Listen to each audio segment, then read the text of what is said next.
Hello, friends. Welcome to An Academy. This is me, Dr. Siddharth Arora. Friends, we are continuing with our series This Day That Year. आज है 29 दिसंबर 2022, 29 दिसंबर 2022 को हम क्या पढ़ रहे हैं? 29 दिसंबर 2022 को मैं आज कनेक्ट कर रहा हूँ विद 29 दिसंबर 1917. सो 29 दिसंबर 1917 को क्या हुआ था सर? 29 दिसंबर 1917 इज द वर्षगांठ और the birth anniversary of the great producer director Shri Ramanand Sagar ji. अब बहुत सारे लोगों को, तुम्हारी जनरेशन को, जेन जी जो कि मिलेनियल जनरेशन है, उनको आइडिया नहीं होगा, शायद ना आइडिया हो कि श्री रामानंद सागर जी कौन है. लेकिन उससे पहली वाली जनरेशन 90s 80s एंड हेंसफोर्थ, उस जनरेशन को बहुत अच्छी तरह से याद होगा कि रामानंद सागर जी वो हैं जिन्होंने क्रांति ला दी थी in the film industry, in the TV serial industry, specially in the 1980s, जब उन्होंने अपनी बैनर सागर आर्ट्स प्रोडक्शन के थ्रू एक सीरियल बनाया था जिसे बोला गया था संपूर्ण रामायण. तुम्हें मैं बता नहीं सकता भाई, मैं बता नहीं सकता द काइंड ऑफ भक्ति का जो जो माहौल था. Okay, the belief, faith and worship, India को जोड़ के रखने के लिए वाल्मीकि रामायण ने अपने आप में एक वो सूत्र है जिससे पूरा देश जुड़ा हुआ है. और जब वो टीवी पे दिखाया गया तो इस तरह का माहौल था कि लोग टीवी के आगे ग्लूड होते थे. संडे को आता था, if I am not wrong, Sunday को ये सीरियल आता था and people were glued to the television. पूरी की पूरी सड़कें खाली होती थी, कोई इंसान बाहर नहीं होता था जिसके घर में टीवी नहीं होता था.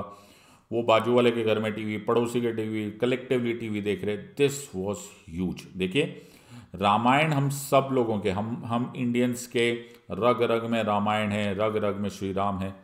रामायण आमतौर पे लोगों ने सुनी थी, देखी थी, बट वो स्मॉल ग्रुप्स में या इंडिविजुअली देखी थी, या तो रामलीला के फॉर्म में, या फिर किसी पंडित जी के यहाँ पर, या फिर कोई पंडित जी घर पे आ गए, या फिर बुक्स में.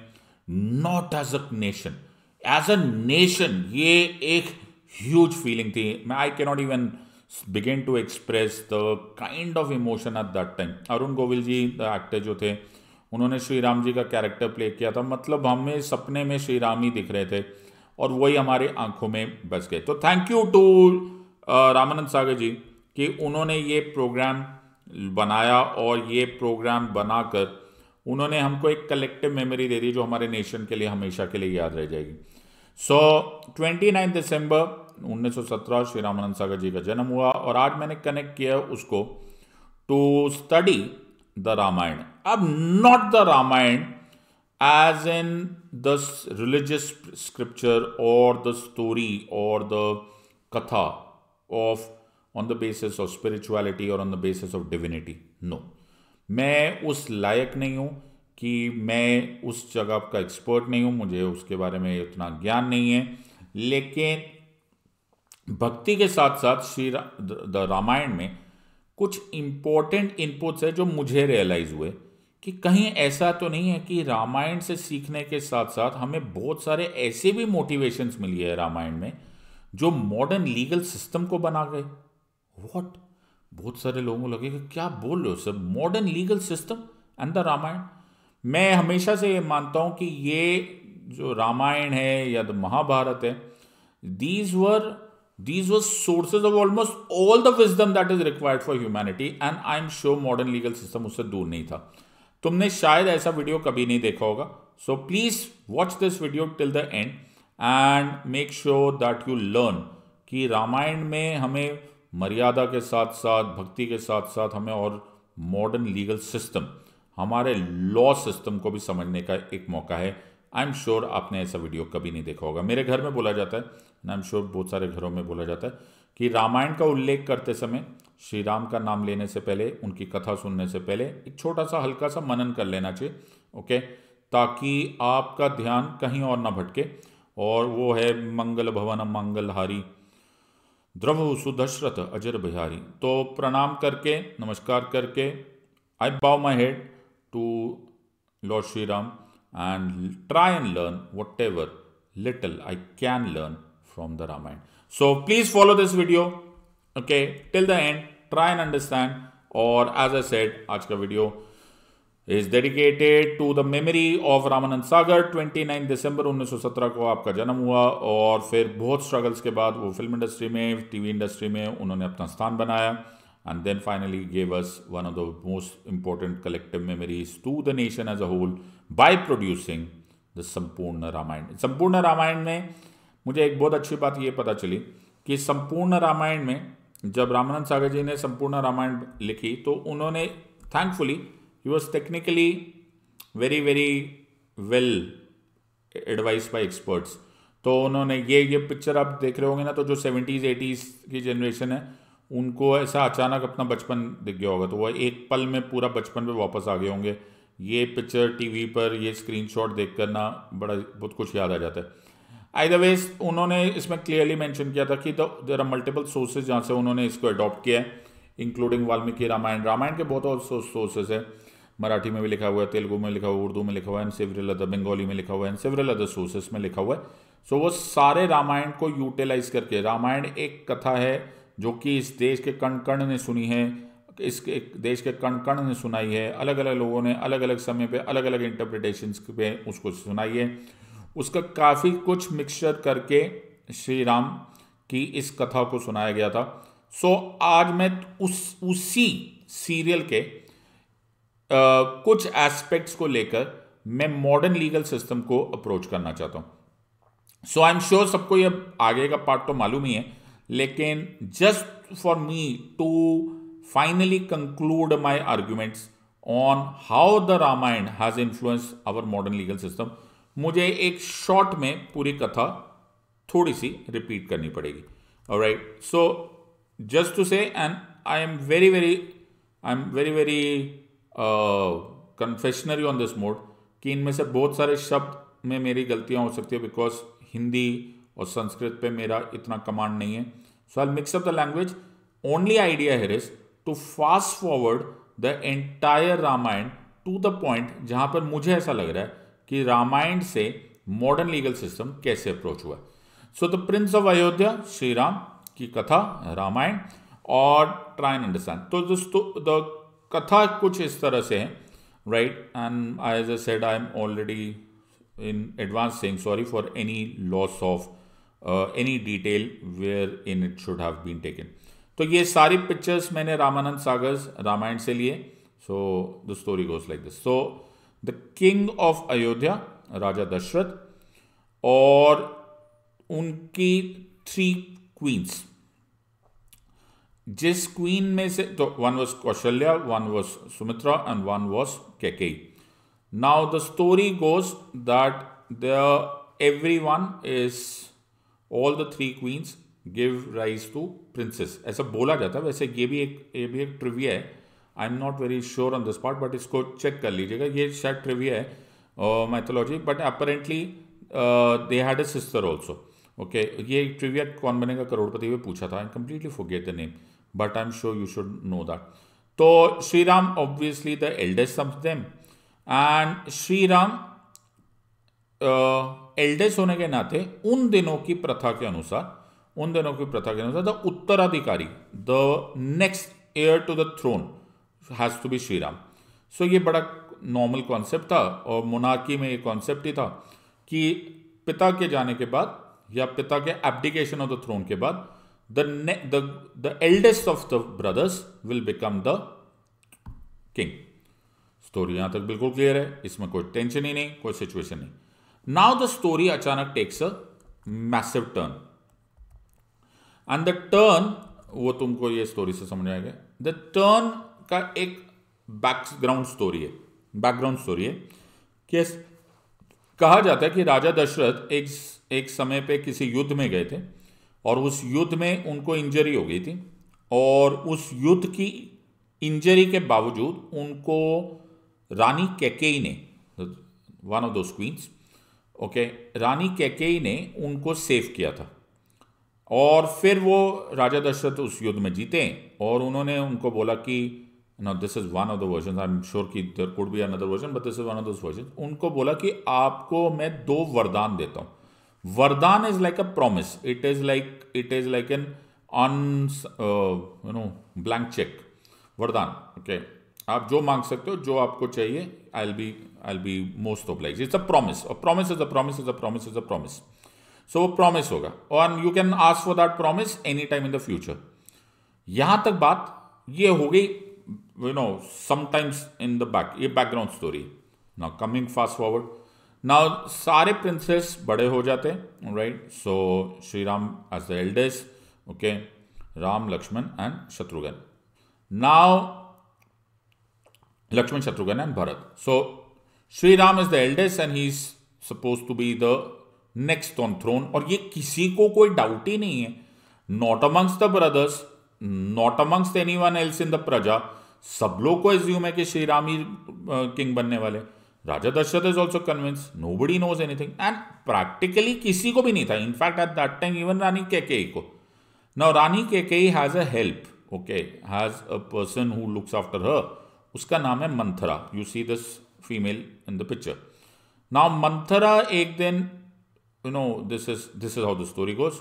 मंथरा एक दिन रानी कैकेयी के पास जाती है कि दिस इज नॉट करेक्ट, ये आपके साथ ठीक नहीं हो रहा, राइट। मुझे नहीं लगता कि श्री राम को ही थ्रोन पे जाना चाहिए। मेरे ख्याल से आपको अगर श्री राम बन गए किंग तो maybe Bharat and Lakshman and Shatrughan and the rest of the brothers के साथ ठीक व्यवहार नहीं होगा। कंप्लीटली वो जो कान भरने वाली मंथरा टाइप की वैसी फीमेल थी ये। रानी Kaikeyi for some funny reason comes into the trap of Manthara, and रानी कैकेयी बोलती है अब मैं क्या करूं। तो मंथरा सेज कि आप ना कोप भवन में जाओ। There used to be a place called Kop Bhavan. When the ranis used to become angry, वो बोलते वो ना कोप भवन में चले जाते थे, and the king was suppose to go and ask for the grievance कि क्या प्रॉब्लम क्या है, and that is what happens. And Rani Kaikeyi goes into, Maharani Kaikeyi और whatever, Maharani Kaikeyi goes into the कोप भवन, right. And when Raja Dasharath goes and meets Rani Maharani Kaikeyi and says कि क्या problem है, why are you into the कोप भवन। तो रानी कैकेयी उनको बोलती है कि I very very sad, but मुझे ना मेरे 2 वर चाहिए। तो she reminds Raja Dasharath of those 2 वर, 2 बूंस जो उन्होंने प्रॉमिस किए थे। तो Raja Dasharath said what's a big deal, कोई बड़ी बात नहीं है, I have a promise is a promise, okay. तो रघुपति रीत सदा चली आई, प्राण जाए पर वचन न जाए, okay, it's a very important concept, okay. So ये वजह कि हम इसमें तो कोई सेकंड थॉट ही नहीं है, हम सूर्यवंशी है, हम एब्सोल्युटली एक्सेप्टेबल। आप बताओ क्या है प्रॉमिस। तो she says 2 things. She says number 1 कि श्री राम को, ओके, जब वो प्रिंस थे, प्रिंस राम को आप 14 साल वनवास भेज दीजिए, 14 years exiled to the forest, 14 years exiled to the forest. And second boon कि instead of Ram, भरत यानी कि her son will become the king, यानी कि वो थ्रोन पे आएगा। Now this, as the picture says, was unbelievable. पूरा system को तोड़ फोड़ के पूरा का पूरा, मतलब it goes against everything that Raja Dashrath stood for, everything that the monarchy stood for, everything that justice, dharam on the word, dharam was justice. Please understand the word. The word dharam, when we use over here, is nothing else but justice. Don't mix it up with religion. ये मैं बहुत सारे time में अपनी class में बताता हूँ. Please don't mix up dharam with religion. Dharam is justice, law and order. It's all justice, right? It's dharam. Said ये तो अधर्म हो जाएगा. But Rani Kaikeyi was adamant. Said no.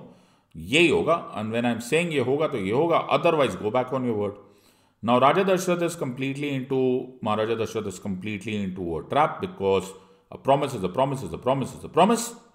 अब ये बड़ी मेजर प्रॉब्लम होगी, बिकॉज रघुपति रीत सदा चली आए, प्राण जाए पर वचन ना जाए। This is the entire thing against the entire system. अगर ये नहीं होगा तो फिर बड़ी प्रॉब्लम हो जाएगी। Maharaja Dasharath says yes to both of them with a very heavy heart, which later on makes him fall sick and proves fatal. वो बात अलग है, वो कहीं और चलेंगे, लेकिन स्टोरी बहुत खतरनाक एंड पे आ गई। Now when the things are communicated to Sri Ram says कि पिताजी ने बोला है तो everything is acceptable. पिताजी ने बोला, these were those times when Pitaji's order is like the command of the God. Okay, there is no ifs and buts about it. Sri Ram says absolutely. A day before his ascending the throne, उनको ये बात बताई जाती है. He said absolutely no problem, there is no ifs and buts about it. With a smiling face he walks out, and when he is walking out, Lakshman, one of his brother, also comes with him. And Sita ji, his wife, also accompanies.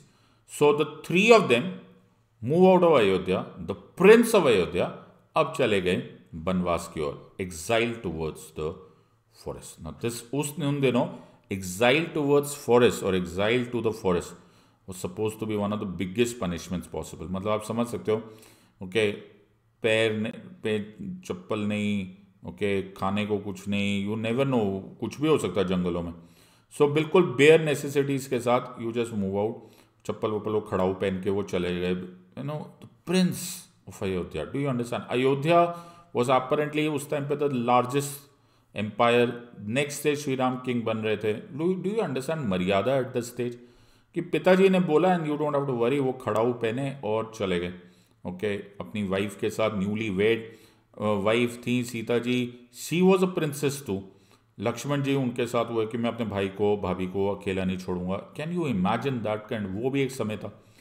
Will do talk about this at a latest stage on this part. Now Bharat, if at that stage was at his Nanka's place, as in the maternal grandfather's place, Bharat comes back, and now these are very one, you know, एक both जिस्म but दो जिस्म एक जान kind of. Bharat was, you know, completely into love with, besotted with Shri Ram, and all the brothers were completely besotted with each other. In fact, the family was very close.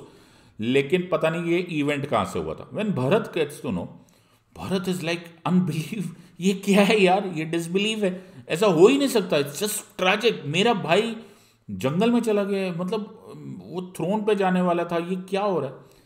Bye that time Raja Dasharath, Maharaja Dasharath falls to his own pressure and he loses his life, he dies. Okay, and Bharat now confronts his mother Kaikeyi, and Bharat says, what have you done mother?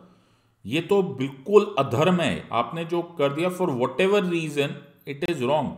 Kaikeyi goes back and says, Bharat मैंने तेरे लिए किया, I have not done it for myself, right? मैं थोड़ा throne पे जा रही हूँ. He says no, nothing against the system, you can not go against. ये पूरी मर्यादा, पूरा का पूरा सिस्टम चरमरा जाएगा, द नेशन बर्बाद हो जाएगा. और सबसे इंपॉर्टेंट, मैं अपने भाई को भगवान की तरह मानता हूँ. What have you done? I am not going to accept this throne. Now pay attention very carefully. तो Bharat is hugely saddened. Bharat decides कि मैं जाकर श्री राम को मना के वापस ले आऊंगा. नाउ भरत गोस एंड बड़ा मुश्किल होता है, सरयू नदी क्रॉस की, tries to find Shri Ram, Lakshman ji and Sita माता वहाँ पर, और उनको वो मिल जाते हैं. एंड देन ही रिक्वेस्ट कि श्री राम को, अपने भैया को, कि भैया प्लीज़ आप आ जाइए, what ever has happened. In fact Shri Ram को वहाँ पर पहली बार पता चलता है कि उनके पिताजी यानी कि महाराज दशरथ नहीं रहे, right? But Sri Ram says, the rule, the command of the father cannot go away this one. He was not only the father, he was also the king at that time. Now मैं ऐसे system के against नहीं जा सकता, and what has happened, I will be taking, जो भी मुझे punishment है दी गई. सब गुरुजनों को बुलाया गया, सब मंत्रियों को साथ में रखा गया. भरत सेज, मैं किसी हाल में ये थ्रोन एक्सेप्ट नहीं करूंगा. श्री राम सेज, मैं किसी हाल में ये ऑर्डर कि जो बोला गया वो मुझे किए बिना मैं खत्म बात मानूंगा नहीं. कॉम्प्रोमाइज कम्स, मिडल वे, कॉम्प्रोमाइज भी नहीं. भरत से दुनिया इधर की उधर हो जाए, मैं आपके बिना थ्रोन पे बैठूंगा नहीं. श्री राम से मैं तो बनवास में होकर ही जाऊंगा. देन श्री राम और भरत के एक मिडल वे निकाला जाता है, और वो ये होता है कि श्री राम बोलते हैं, now please pay attention to this. Shri Ram बोलते हैं कि मैं 14 साल के बाद आऊंगा, एंड 14 ईयर्स तक you will on behalf of me rule Ayodhya. तो तुम मेरे बिहाफ पर रूल करो, मान के चलो कि तुम बिहाफ पर हो, मैं 14 साल का रूल करके, अपना वनवास करके, I will come back and then I will rule Ayodhya. Story goes like this. So बड़े मुश्किल से भरत जी मान जाते हैं. भरत जी बोलते हैं, एक मुझे आपसे चाहिए, आपकी बात मैंने मान ली. आप अपने खड़ायू, जो उनको जो खड़ाऊ होते, जो पहने जाते थे, used to be the strong shoes type, वो खड़ाऊ जो चप्पल्स होती है वो आप मेरे को दे दो. तो श्री राम इज सरप्राइज कि क्यों? ये बोले वो जो खड़ाऊ है वो मैं अपने माथ सर पे रखूंगा. कैन यू इमेजिन यार, एक टाइम था ऐसा. What a beautiful thing. He said, वो अपने सर पे रखते हैं, बोलते हैं कि ये खड़ाऊ आप जब 14 साल तक यहां पर नहीं होंगे ना, ओके, मैं उसको थ्रोन पे रखूंगा एंड मैं उसी खड़ाऊ को, उसी चप्पल को, उसी फुटवेयर को मैं आपका रिप्रेजेंटेटिव मानूंगा and I will rule. My God, बताओ, माय गॉड, मतलब क्या जमाना था, क्या समय था, क्या युग था। जय Shri Ram. So this is the समय। अब आज आप सर ये पढ़ा क्यों रहे हो? मुझे एक सवाल आया मन में कि वाई 14 ईयर्स, व्हाट, 14 साल का वनवास क्यों मांगा गया? क्यों कैकेयी, महारानी कैकेयी ने 14 ईयर्स का, 14 साल का वनवास मांगा? क्यों नहीं उन्होंने 13 मांगा? क्यों नहीं 15 मांगा? क्यों नहीं 20 मांगा? क्यों नहीं 5 मांगा? Why 14 years? ये क्या बात हुई? अरे भैया कोई तो लॉजिक होगा। Why 14 years? यस, इसका लॉजिक है, Ramayana is a part of our आस्था and Ramayana is completely wisdom. और ये इन बातों से प्रूव होता है जो मैं अभी आपको बता रहा हूं, amongst the several other things obviously, कि 14 साल भी एक लॉजिक था। Now there was a rule. Now 14 साल का लॉजिक ये था कि त्रेता युग में, जिस युग में, आई होप तुम्हें थोड़ा बहुत आइडिया है कि हमारे पूरे के पूरे साइकिल ऑफ टाइम को एंशिएंट हिंदू विजडम के अनुसार 4 युगों में बांटा गया। The first yuga was called as Satya Yuga, the second yuga was called as Treta Yuga, the third one is called as the Dwapar Yuga and the fourth yuga is called as the Kali Yuga, which is this युग जहां पर हम रह रहे हैं इस समय पे। So there were 4 main divisions of time: सत्ययुग, Treta युग, द्वापर युग एंड कलियुग। जिस समय पर रामायण की कथा का वर्णन है वो युग त्रेता युग है। त्रेता युग में एक रूल हुआ करता था कि इफ द प्रिंस, चाहे वो श्री राम है या इवन द किंग, अगर वो थ्रोन पे है, वो 14 सालों के लिए या उससे ज्यादा के लिए अपना क्लेम ऑन द थ्रोन छोड़ दे, इन द सेंस कि वो उस जगह को छोड़ दे और आए ना, उसको क्लेम ही ना करे कि ये मेरी टेरिटरी है, ये मेरा थ्रोन है, ये मेरा राजाशाही है, तो ही can not claim the kingdom even after वो 14 साल के बाद वापस आए। इन अदर वर्ड्स 14 साल के बाद आपका claim to the throne is gone and that is why Kaikeyi ने एग्जैक्टली 14 ईयर्स मांगे थे। अब तुम्हें यह लग रहा होगा कि सर आपने ये कहां से पढ़ा? जी मैंने ये कहां से पढ़ने वाला, हमारे पास तो सारा का सारा source is Valmiki Ramayana and the various other sources of Ramayana. तो मैं जो तुम्हें बता रहा हूं वो बाय एविडेंस बता रहा हूं and I will just show it to you in a minute. But for the time being try and understand कि क्या लॉजिक था 14 साल एग्जैक्टली मानने में। 14 साल को लिए अगर श्री राम वनवास में होंगे और 14 साल के लिए वो अपने राज पर नहीं होंगे, अपने थ्रोन पे नहीं होंगे, तो even after 14 years if he comes then he can not claim it as the king of Ayodhya. And उनका दूसरा वरदान क्या था? दूसरा वरदान था कि Bharat would be occupying the throne. In other words, अगर श्री राम 14 साल का वनवास करके वापस आए, राइट, ऑब्वियसली ये तो मर्यादा पुरुषोत्तम श्री राम थे, तो वो तो ऑब्वियसली नहीं करेंगे क्योंकि ये धर्म के खिलाफ होगा या अधर्म होगा कि अगर 14 साल के बाद अगर वो वनवास से वापस आएंगे तो बिकॉज वो मर्यादा पुरुषोत्तम श्री राम है, वो कभी भी ये अधर्म नहीं करेंगे कि वो भरत से अपना थ्रोन वापस मांगेंगे। महारानी कैकेयी ये कंप्लीटली भूल गई या फिर उन्होंने कंप्लीटली मिस्टेकन किया कि ना भरत को कोई लालच था थ्रोन का और ना श्री राम को। पता हो ये दोनों भाइयों में इस बात की बात हो रही थी, बहस हो रही थी कि कौन अपना थ्रोन छोड़ेगा।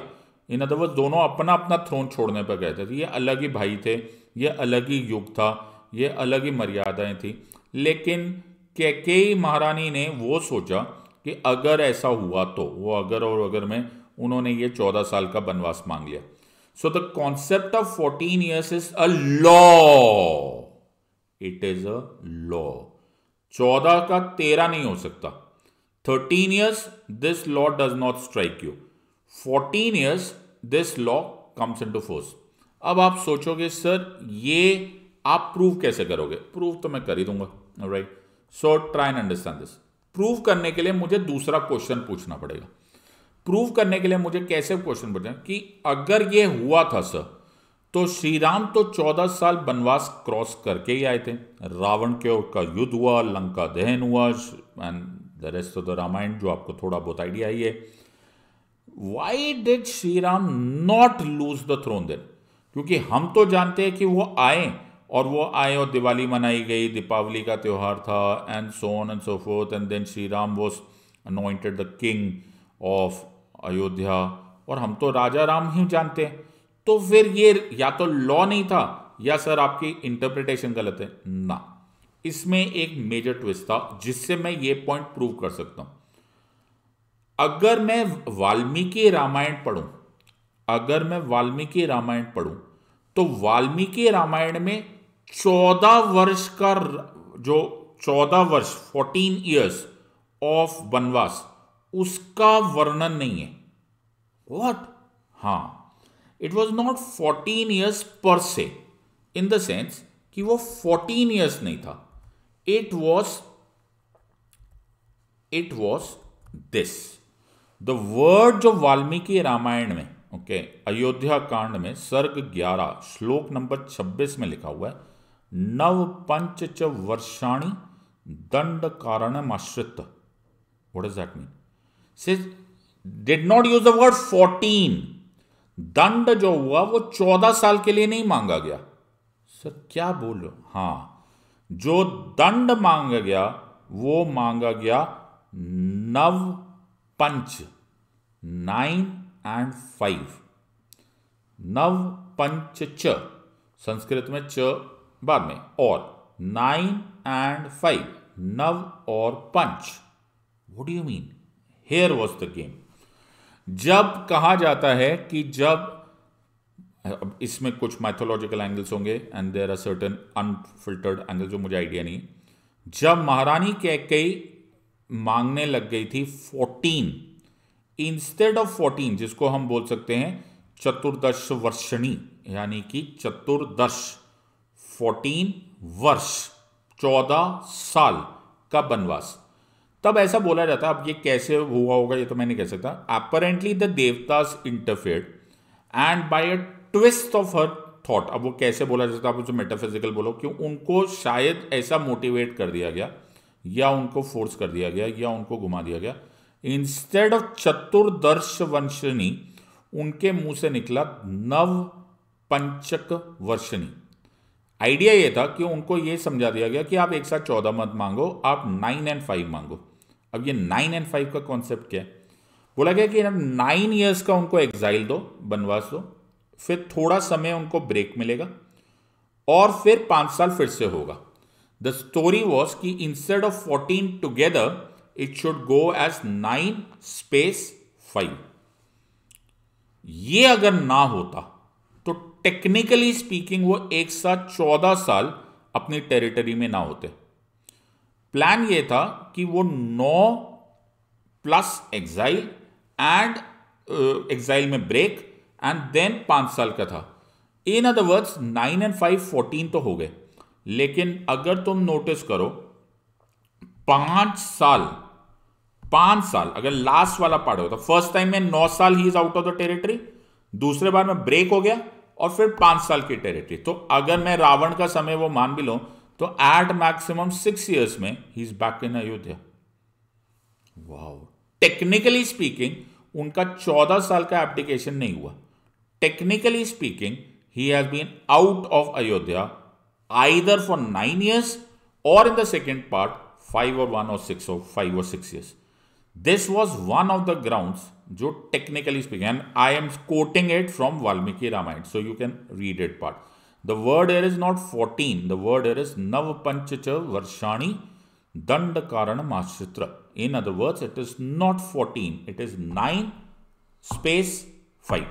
Now ये कहां से हुआ, ओके, और ये कैसे उन्होंने 14 की जगह 9 and 5 किया? This actually makes a legal ground for this part. There could be another reason for this part. The another reason for this part, because as much as I understand, okay, कि वो Ayodhya territory में वापस तो आए नहीं। अब भैया तो आप तो सर बिल्कुल ही टेक्निकल डिटेल्स में पहुंच गए। अयोध्या में वो वापस तो आए नहीं।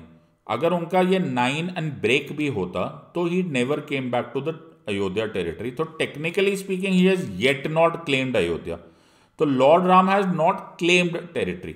तो मुझे ऐसा लग रहा है कि there could be another reason for this. बताओ सर, आप तो है ना, मतलब so either of the two reason. एक ये 9+5 है, सो इन अदर वर्ड्स वो एक तरह से एप्लीकेशन का प्रोसेस ही नहीं है, वो technically the law did not even strike. There was another reason जो मैं ऑलरेडी आपको इस स्टोरी में सुना चुका हूं। क्या कि on the meeting of Bharat with Shri Ram, Bharat ने थ्रोन कभी ऑक्युपाई नहीं किया। हाँ, जब थ्रोन ऑक्युपाई भरत ने किया ही नहीं तो, और दूसरी बात है उन्होंने जो चरण पादुकाएं थी उन चरण पादुकाओं को उठाकर ही kept it on the throne. जब वो चरण पादुकाओं को आपने थ्रोन पे रख दिया as a representative of Shri Ram, तो apparently on technical grounds Shri Ram ने कभी वो टेरिटरी पर क्लेम, या श्री राम ने वो टेरिटरी को छोड़ के गए ही नहीं। तो कहीं से भी काउंट कर लो, 9 काउंट करो, 5 काउंट करो, 6 काउंट करो, 14 काउंट करो, डजंट मैटर।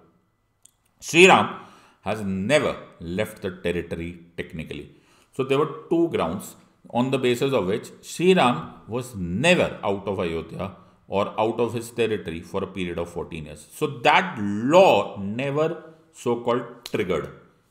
So ये ऐसा होता था? ऐसा होता ही नहीं था बेटा, ऐसा बार बार हुआ है। अगर तुम्हें ये कथा थोड़ी बहुत मालूम है तो similar ground was Mahabharata also. Mahabharata में जब दुर्योधन ने युधिष्ठिर को ध्रुत क्रीड़ा में, गैम्बलिंग में हराया था, so again he asked for 13 years and 1 year. So 13 years of exile, if I'm not wrong, or 12 years of exile or 1 year of अज्ञातवास, और 13 years. In other words, अब कहीं 14 होंगे, कहीं 13 होंगे, डिफरेंट युग में अलग, डिफरेंट लॉ में अलग।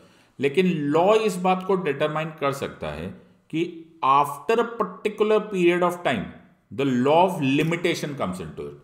ये क्या बोलते हैं? Law of limitation. ये जैसे तुम्हें भी पता होगा, हमारे मॉडर्न सिस्टम में, हमारे मॉडर्न लॉ सिस्टम में ऐसा होता है। सो मॉडर्न लॉ सिस्टम में भी yes. So on the same logic हमारे मॉडर्न लॉ सिस्टम में there is a law of limitation.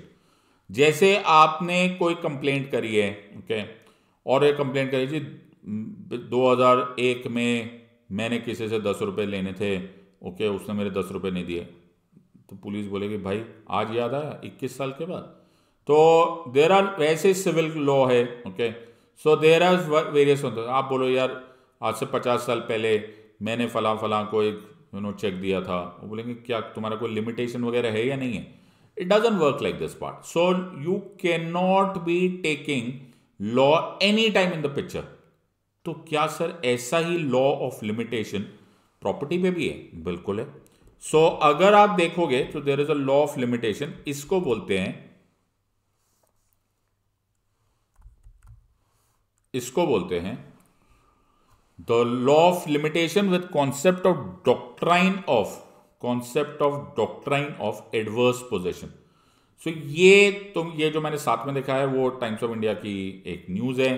Owner must act with in 12 years और स्क्वाटर विल गेट राइट्स। अब तुम में से बहुत सारे लोगों को लॉ नहीं समझ में आएगा, लेकिन last paragraph on the right side देखो, it says law of adverse possession is contained in article 65 schedule 1 of the limitation act 1963, which prescribes a limitation of 12 years for a suit of possession for an immovable property or any interest therein based on title. तो मैं से जो non lawyers हैं उनके लिए मैं इसमें simple words में तुमको समझा देता हूँ व्हाट इज दिस मीन। मान के चलो तुम्हारी एक प्रॉपर्टी है, तुम्हारा एक घर है, okay, so you have the claim over that property, और तुम घूम रहे हो, तुम्हारे पे बहुत सारे घर है, तुमने देखा ही नहीं। तुमने एक आदमी को देखा, एक आदमी वहाँ पर जाके रहने लग गया, वो बोला कि मेरे को थोड़ी देर के किराए पे घर दे दो। तुम बोला देखा, तो बोला चलो ठीक है यार। 1 महीने के बाद उसने रेंट देना ही बंद कर दिया। तुमने बोला छोड़ यार, इतना सा रेंट के लेके आपने बाद बहुत पैसे पड़े।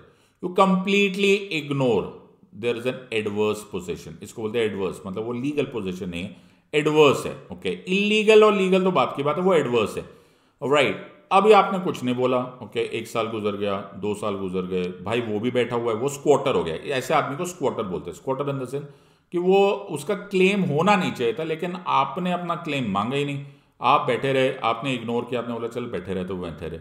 1 साल, 2 साल, 3 साल, 4 साल, 5 साल, 6 साल, 7 साल, 8 साल, 9 साल, 10 साल, 11 साल, 12 साल। अब भैया लॉ ट्रिगर के क्या टंग क्या हो गया? The law of limitation sets in, the doctrine of adverse position has set in, right. और ऐसा जरूरी नहीं है दैट जो भी ये ट्रेसपासर था, जो भी ये स्ट्रेंजर था, जो भी था जिसके पास ये लैंड आ गया था और उसने 12 साल कंटिन्यूसली उसको पोजेस करके रखा, तो तुम नोटिस करो, बिल्कुल मैच करा, 12 साल वो कंटिन्यूसली उस पोजीशन में आ गया और तुमने उसको कोई इंटरप्शन नहीं किया। तुम थे ही नहीं, जो टेरिटरी में नहीं थे, ओके, तुमने बोला छोड़ यार रहने दो, मैं तो कुछ बोल ही नहीं रहा, ओके, तुमने उसका क्लेम नहीं किया और वो 12 साल कंटिन्यूस अनइंटरप्टेड पोजीशन में रहा। And please understand when I say it could be any piece of land on the spot, कहीं कहीं पे होता 12 से लेकर 30 तक होता। मैं फिर बोल रहा हूँ time period other, okay, Treta युग में 14 ईयर्स है, महाभारत में कुड बी 13 ईयर्स, आज के डेट में 12 साल, कहीं 30 साल। Law changes, the idea is doctrine of adverse position, आपने उसको इंटरफेयर नहीं किया, it's gone. What? It's gone. क्या बात कर रहे हो? हाँ बेटा, 12 साल एक दिन पे जाओ और तुम उसको बोलो कि भैया जगह छोड़ दो, वो बोलेगा सॉरी। What sorry? कैसी बात कर रहे हो? मैं सूट फॉर पोजेशन डालूंगा, मैं केस करूंगा, मैं कोर्ट में जाऊंगा, suit for possession of immovable property डालूंगा, मैं पेंडेंटल लाइट भी लूंगा, मैं सब कुछ लूंगा, ये क्या है? तुम लोग मेरा पैसा दो। कोर्ट बोलेगा आप ना limitation act of 1963 as amended of today पढ़ के आओ, आर्टिकल 65 शेड्यूल 1, आपने 12 साल क्लेम नहीं किया, you had forfeited your position, और तुमने उस स्क्वाटर को या वो स्ट्रेंजर को या वो जो ट्रेसपासर था, तुम आज उसको ट्रेसपासर भी नहीं बोल सकते, now he is taken your position, आपने कुछ भी नहीं किया, you did not act with in a period of 12 साल, यहां पर जो डॉक्ट्राइन है 12 साल, और इस 12 साल में अनइंटरप्टेड उसकी पोजीशन रही है, वो कंटिन्यूसली यूज करके आ रहा है, bye bye. What? Yes my friend, modern legal system में डॉक्ट्राइन ऑफ एडवर्स पोजीशन कुछ कुछ वैसा ही है जैसे महाभारत में जब एग्जाइल पे या फिर वनवास पे भेज दिया गया था टू द पांडव्स, और जो 14 ईयर्स का, क्यों ये टेक्निकल रिक्वायरमेंट 14 साल की थी, और क्यों ये टेक्निकल रिक्वायरमेंट देवताओं ने, ऐसे जैसे बोला जाता है कि देवता जो धर्म को प्रोटेक्ट करना चाहते थे, जो श्री राम के इंटरेस्ट को प्रोटेक्ट करना चाहते थे, उन्होंने इसको 9+5 में डिवाइड कर दिया था, नव पंच। Why was it divided? Because अगर वो 14 ईयर ट्रिगर कर जाता, यहां पे वर्ड क्या है? अनइंटरप्टेड कंटिन्यूस पोजीशन, यानी कि अगर मेरे घर पे 12 साल रहने की जगह मैं वो जो ट्रेसपासर है उसको 8 साल रखूं, फिर 1 साल मैंने उसको बाहर निकाल दिया, यार 1 साल थोड़ी देर बाहर के रह करा, मेरे को थोड़े दिन यूज करना, और वो चला गया, तो ये doctrine of adverse position picture में नहीं आता। Idea was continuous. I hope तुमको ये रियलाइज हुआ कि ये ह्यूज लॉजिक हमें रामायण में पढ़ा दिया गया था। ऐसे सब्जेक्ट समझते माय फ्रेंड, ऐसे सीखते हैं विजडम। हमारी ancient Indian system of learning, ancient गाथाएं are sources of huge wisdom. Point ये है, हमें कोई पढ़ाए, हमें कोई समझाए, things will become better. I hope you have enjoyed this video. अगर आप अनअकैडमी पे हमारे साथ ज्वाइन करना चाहते हैं, please use the code SIDLIVE SIDLIVE। मेरे बहुत सारे कोर्सेस आ रहे हैं, और अब इस समय हम आपके लिए एक बहुत ही सॉलिड ऑफर लेकर आए हैं, which is 23% off on all Unacademy UPSC civil service examination subscription. तो आप अगर सामने देखेंगे तो प्लस कोर्सेज होंगे, आइकॉनिक कोर्सेज होंगे, 18 महीने, 12 महीने, 6 महीना, okay, you will get 23% off. I hope you have enjoyed this video. इस तरह के वीडियोस मैं आपके लिए और नए लाना चाहता हूँ। प्लीज कमेंट सेक्शन में डालिए, how did you like this video, did you enjoy this video, what kind of topics would you like, and आपके इस बारे में विचार। I be very happy to continue taking such videos. Idea ये है कि जितना मैं आपको बता सकता हूँ, जितने मैं आपको sources from various books and sources that I have studied all through my life, वो मैं आपके साथ शेयर करना चाहता हूँ। प्लीज़ मेक श्योर कि आप कमेंट सेक्शन में ज़रूर डालिए, और अपने दोस्तों, अपने रिश्तेदारों में ये फैलाइए, ताकि you can talk about it, ताकि you can debate about it. Without debating, without discussing, you will not learn anything from anyone. I'll be very happy to take these videos. आज है 29 December. आज we studied the modern legal system approach and the absorption and the motivation and what we have learned from the Ramayana. So, Jai Shri Ram. Okay, and God bless and जय हिंद।